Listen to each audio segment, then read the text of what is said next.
Radio Sucesos 101.7 FM presenta su noticiero Sucesos con Milton Pérez y Verónica Larrea. Un periodismo libre para una democracia plena. Los hechos y las opiniones de los sucesos que marcan nuestro tiempo.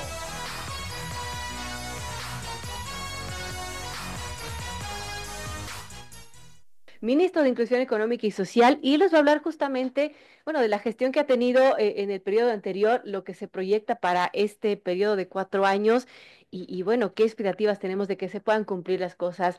El Ministerio de Inclusión Económica y Social es muy importante, bueno, qué acciones se están pensando. Bienvenido, ministro, y lo escuchamos. Bueno, muy buenos días, gracias Verónica, gracias a todas las personas que se encuentran escuchando.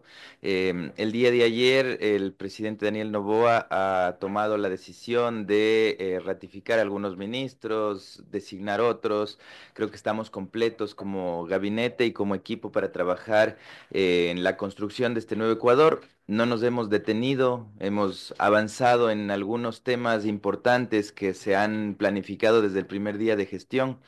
Yo personalmente soy parte del gobierno del presidente Noboa desde el 23 de noviembre del año 2023 Así y es. desde ese momento tuvimos algunas líneas claras de trabajo. La primera, y creo que ha sido bastante claro el presidente en decirla, es poner la casa en orden, ¿no es cierto? Así es. Recibimos un país con una caja fiscal de cerca de 170 millones de dólares que puede sonar rimbombante para las personas que diariamente manejamos poca liquidez entre las que me incluyo obviamente, pero para contarles así de manera bastante breve a la ciudadanía, el país necesita mensualmente entre más o menos 500 millones de dólares para poder funcionar, ¿no? Entonces no tuvimos ni siquiera el 20% para poder manejar el primer mes de gestión.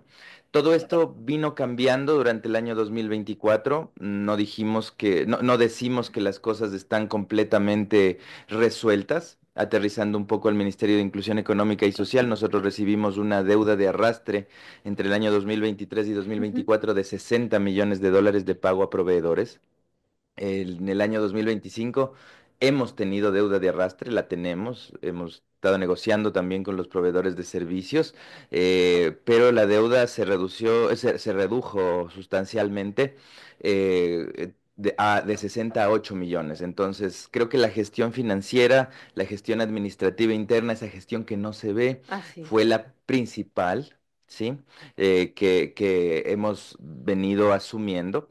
Y otro tipo de cosas ya de más gran escala, por ejemplo, el trabajo conjunto, que ahora lo vamos a fortalecer entre el bloque de seguridad y el bloque social, para poder de una vez por todas iniciar un proceso de reconstrucción del tejido social que es indispensable en el país, como para que la ciudadanía entienda un poco qué es la reconstrucción del tejido social cuando la delincuencia impera, cuando entra un sistema de delincuencia organizada a diferentes puntos del país, lo que hace es sacarle al Estado. ¿Sí? Esto Así es. desde la perspectiva de la guerra interna que estamos viviendo se llama control efectivo. Hay zonas donde no existe control efectivo por parte del Estado. El bloque social lo que hace con el bloque de seguridad es eso, es lograr tener control efectivo, pero el control efectivo no a través del miedo, no a través de la fuerza, sino el control efectivo a través de los servicios. Entonces, esto es algo que lo hemos fortalecido durante el año 2024 y que ahora es puntal fundamental para esta gestión desde el Ministerio de Inclusión Económica y Social. Muy importante lo que usted apunta, ministro, porque en efecto en las zonas fronterizas quienes mandan lamentablemente son estos GDO, de estos grupos armados, ¿no? Ahora considerados terroristas. ¿Cómo llegar a estas zonas remotas, incluso a veces en nuestro país, donde están estos grupos armados? ¿Cómo llegar con el eje social justamente para atender las necesidades de la gente y para que no sean los terroristas, de estos delincuentes, quienes estén allí? Bueno, primero es identificar las zonas del trabajo, ¿no? Nosotros tenemos una metodología por etapas y la primera etapa justamente fue la identificación territorial de a dónde llegar y con qué prioridad. En esto tuvimos un gran apoyo de la unidad del registro social, es una unidad adscrita directamente a la presidencia, que además es la que califica a las personas en situación de vulnerabilidad y pobreza, pero con ellos construimos un mapa de calor, ¿sí? Ujú. Una georreferenciación a nivel nacional para identificar las zonas en donde hay mayor vulnerabilidad y donde hay mayores zonas de control de la delincuencia Claro. organizada. Con esta primera identificación, planteamos dos metodologías. Una primera que yo la llamo itinerante, pero es constante. Las brigadas sociales por el Nuevo Ecuador, que además constituyeron una de las primeras formas de control efectivo. Llegaba el bloque de seguridad, hacía sus actividades, hace sus actividades, empieza a permear toda la zona y cuando terminan los operativos, los allanamientos, llega el bloque social y se instala. Se instala, obviamente, no en un edificio, no en un lugar fijo, pero llega con los servicios del Estado de manera directa. Esto nos ha resultado mucho en zonas fronterizas como Claro. en Lago Agrio, en Esmeraldas, también San Lorenzo, en Durán ha sido una estrategia muy, muy fuerte. Llega la brigada y nos quedamos días con los servicios de manera constante. ¿Qué Ujú. significa eso? Que no es que le damos a la gente información, sino la gente puede llegar a sacarse una muela en el Ministerio de Salud de ese momento, a hacerse atender. Llegamos con las medicinas de manera directa. El Ministerio de Educación inscribe directamente a través de sus programas de bachillerato acelerado a los jóvenes que no están escolarizados. El Ministerio de Inclusión Económica y Social inscribe a los niños y niñas que necesitan entrar al programa de desnutrición infantil o de Eso primera está muy infancia. importante. Entonces, esa identificación y ese inicio del camino del desarrollo que yo lo llamo, esta ruta del desarrollo que yo la llamo, se la hizo a través de las brigadas sociales. Ahora, ¿cuál es el tercer momento? El tercer momento es poder ubicarnos en esos espacios ya de manera permanente. Las ¿Hay brigadas presupuesto eran, para ello? tenemos presupuesto y un presupuesto en coordinación con el Ministerio del Interior. El Banco Interamericano de Desarrollo ya nos aprobó un crédito para poder establecer algo que el presidente dijo de manera bastante clara en su discurso. Vamos a establecer espacios integrales. ¿Qué Ujú. son los espacios integrales? Son las brigadas sociales de manera permanente. Nosotros llegamos y establecemos una zona de servicios, ¿no? No, no como usted va a la plataforma gubernamental, que además es bien fea, el edificio de la plataforma, sino son lugares mucho más acogedores en donde uno no va a pedir información, donde uno no va a hacer el trámite, sino donde se apropia del lugar. Nosotros aprendimos esto de algunas experiencias internacionales, Israel, por ejemplo, El Salvador. En El Salvador hay una metodología que se llaman los CUBO, que son los centros urbanos para la reconstrucción del tejido social, en donde básicamente los jóvenes, las mujeres emprendedoras van, se capacitan, tienen servicios de educación. Algo que decía el ministro del Interior, que salió de una conversación y un trabajo que hicimos en conjunto es, vamos a poner PlayStation en estos lugares, pero los jóvenes van a poder utilizar estos juegos siempre y cuando cumplan con una actividad cultural. Entonces ellos pueden llegar a hacer un taller de baile, de danza, leer un libro y luego de eso poder tener la capacidad de acceder a diversión, ¿no? ¿Qué es lo que buscamos con esto? Primero, el control de la zona y segundo, que la gente no esté en la calle, especialmente los jóvenes, sino que puedan tener acceso a los servicios del Estado de manera directa y que puedan además desarrollarse. Que vemos la realidad y muchos de estos niños son captados lamentablemente por estas mafias, ¿no? Por estos grupos delincuenciales, les ofrecen el oro y el moro, como se dice coloquialmente, y bueno, claro, ¿quién no va a aceptar eso? Que les da un espacio para pertenecer. Sí, sin duda alguna. Entonces necesitamos que el Estado les dé ese espacio, les dé esa identidad. Y creo que en eso estamos trabajando todas las carteras de Estado relacionadas. Conversaba, por ejemplo, con la ministra de Educación y me decía que esta estrategia de tener cívica, ética en los colegios ha resultado de manera bastante peculiar porque se empoderan de una pertenencia nacional que ya no De teníamos un en su país, momento, ¿no es ¿cierto? cierto?, del país. Entonces, claro, el sentido de pertenencia que uno como ser humano tiene, porque somos un ente social, se tiene que volver a lograr hacia la pertenencia nacional, hacia el lado más bueno, digamos, ¿no? Hacia Así los es. valores y no hacia la parte del ejercicio de delincuencia o delincuencia organizada. Y para eso necesitamos, obviamente, pertenencia nacional, educación, valores, pero también oportunidades. Y en ese sentido, el Ministerio de Inclusión Económica y Social creo que es fundamental y va a ser fundamental en estos años para poder generar esas oportunidades. Se lo ha visto hasta ahora al Ministerio de Inclusión Económica y Social como el Ministerio de la Caridad, como el Ministerio del Apoyo Social. Ahora De los vamos a bonos, que bueno, convertir, también lo da, ¿no? no, y que sin duda alguna son necesarios. Pero ahora lo que queremos es convertir al Ministerio de Inclusión Económica y Social al Ministerio del Desarrollo y la Transformación Social. ¿Por qué? Porque transformando la cultura en el país, transformando la sociedad en general, vamos a lograr salir de este bache que hemos estado viviendo, que es un bache de delincuencia, de falta de valores, y que tienen que cubrirlos todos los ministerios desde sus competencias. Muy importante lo que nos está comentando el ministro de Inclusión Económica y Social, don Harold Burbano, quien por cierto ayer fue ratificado en su cargo.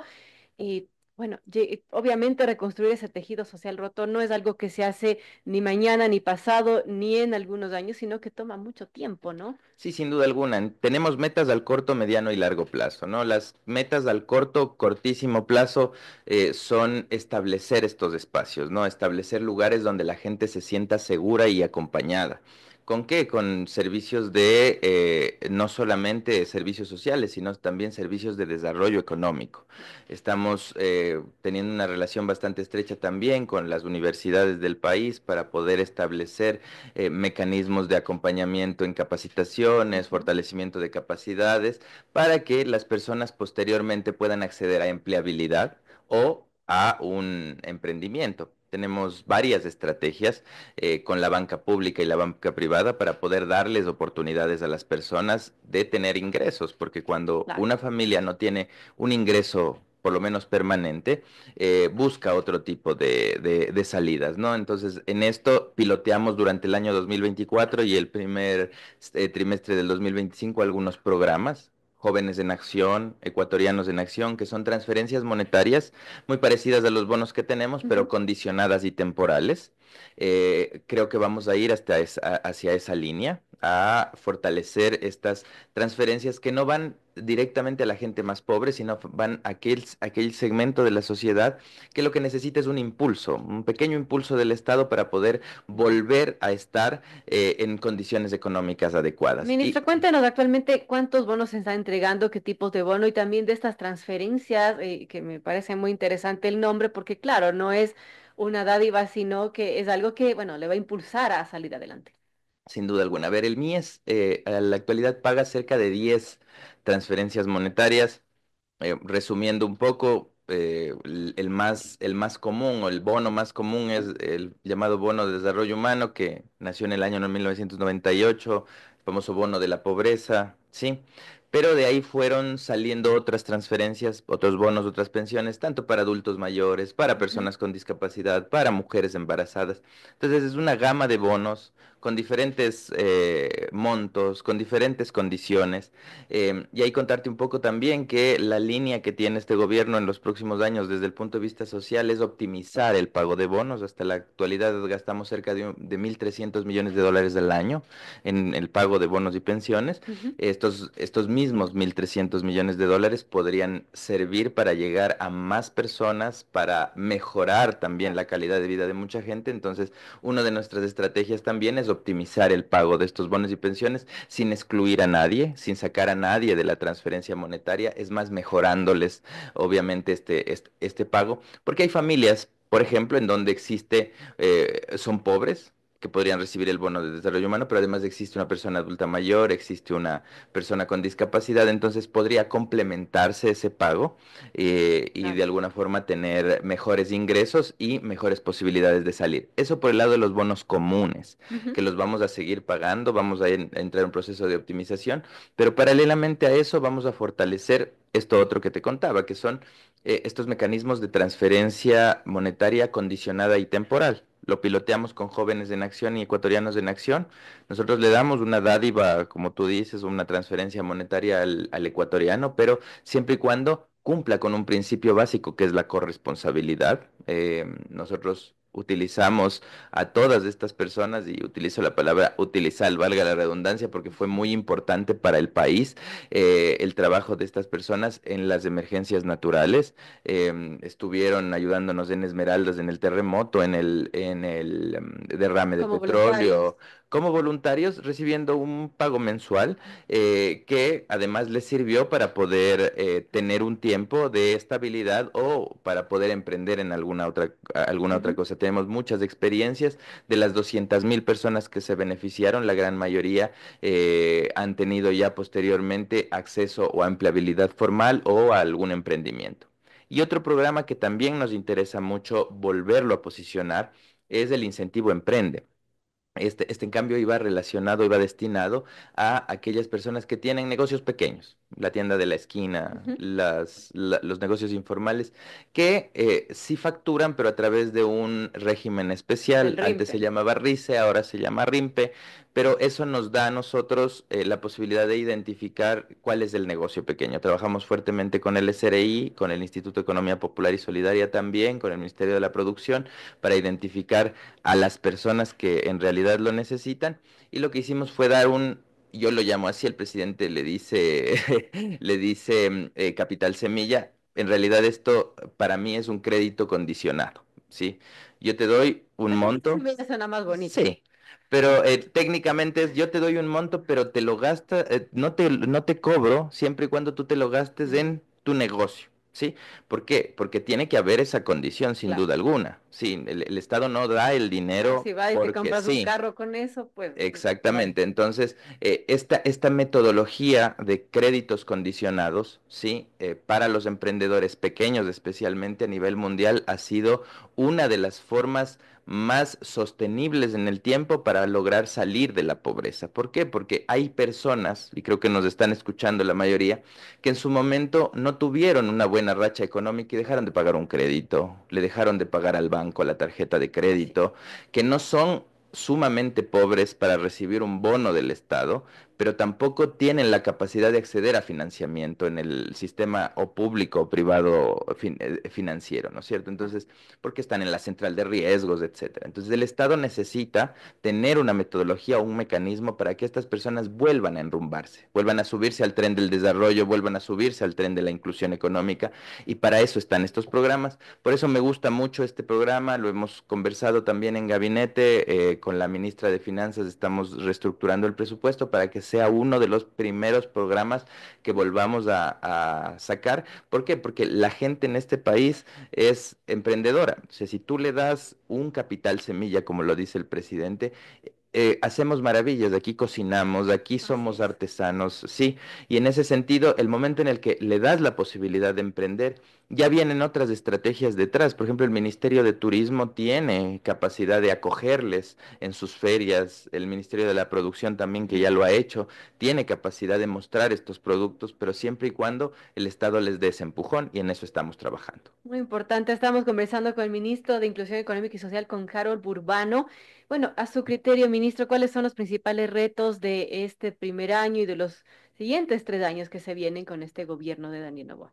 Bueno, el principal reto es no detenernos, continuar, porque tenemos un proyecto político, un proyecto de políticas públicas que se ha venido implementando y consolidando en el tiempo.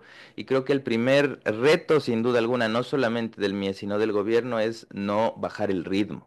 Nosotros tenemos que seguir trabajando en el mismo ritmo, con las mismas líneas objetivos, con los mismos objetivos que nos hemos planteado. Segundo es cumplir claramente la palabra del presidente y la palabra de este proyecto político. La gente tiene mucha expectativa de lo que vamos a hacer, y en ese sentido, tanto en seguridad, tanto en reconstrucción del tejido social, en materia de producción, tenemos también nuestras líneas claras que las ha conocido el país y que las tenemos que cumplir. No perder la confianza de la gente. Esto en la generalidad. Y aterrizando un poco al Ministerio de Inclusión Económica y Social y Administración Pública, yo creo que es indispensable que esta coordinación con la Asamblea, que ahora la tenemos, este proceso de gobernabilidad que se ha logrado por decisión además de los ciudadanos ecuatorianos, tenga sus primeros frutos. Las dos primeras leyes económicas urgentes son indispensables para poder poder iniciar, digamos, un nuevo momento. El tema de la ley que presentó ayer, por ejemplo, el presidente, es Contratación indispensable. pública. Cambiar la metodología de contratación pública para mejorar los procesos, para mejorar los procedimientos, para evitar todas estas deudas que hemos tenido con los proveedores que son históricas, que se han venido arrastrando, no de gobiernos anteriores, de muchos gobiernos anteriores, porque el proceso es muy engorroso o porque los procesos se han podido direccionar, etcétera, ¿no? Entonces es indispensable ver hacia adentro, reacoplar la contratación pública, readecuar los ministerios. Esto es indispensable, ¿no? Y bueno, ya más hacia el tema social, trabajar estrechamente con el bloque de seguridad es nuestro primer objetivo, ¿sí? Es nuestro primer objetivo. No se logra un país seguro sin tener esta interrelación, como ya lo habíamos conversado, entre lo que va a ser la policía, entre lo que va a ser el ejército y lo que tiene que hacer el bloque social. Entonces, en eso vamos a fortalecer este primer año el trabajo y sin duda alguna las oportunidades, ¿no? El Ministerio de Inclusión Económica y Social se va a virar hacia el trabajo muy, muy fuerte de generación de oportunidades económicas para las personas y a Ujú. la reestructuración, obviamente, de las transferencias monetarias. Bueno, enhorabuena, porque se tiene una ruta clara, al menos de lo que se tiene que hacer, así que éxitos, señor ministro. Yo le conozco a usted desde INRED, desde hace mucho tiempo, Sí. así que bueno, enhorabuena que ahora esté al cargo de esta cartera de Estado que es tan importante. Muchísimas gracias, Verónica. Creo que la experiencia acumulada no solamente en mí, sino en el equipo que está conmigo y en muchas otras personas que se encuentran en el gobierno va a hacer que todas estas expectativas que te contaba que tiene la ciudadanía se cumplan al corto, mediano y largo plazo. El Ecuador no tiene tiempo que perder. Tenemos una línea clara desde los diferentes sectores. Hay objetivos por cumplir Ujú. y la gente así lo va a ver. Entonces, agradecerte el espacio y estamos abiertos a conversar cuando así tú lo requieras. Enhorabuena y siempre las puertas de la radio abiertas. Gracias, señor ministro de Muchísimas Inclusión Económica y gracias. Social, don Harold Burbano. A esta hora 7:40 despedimos de esta entrevista.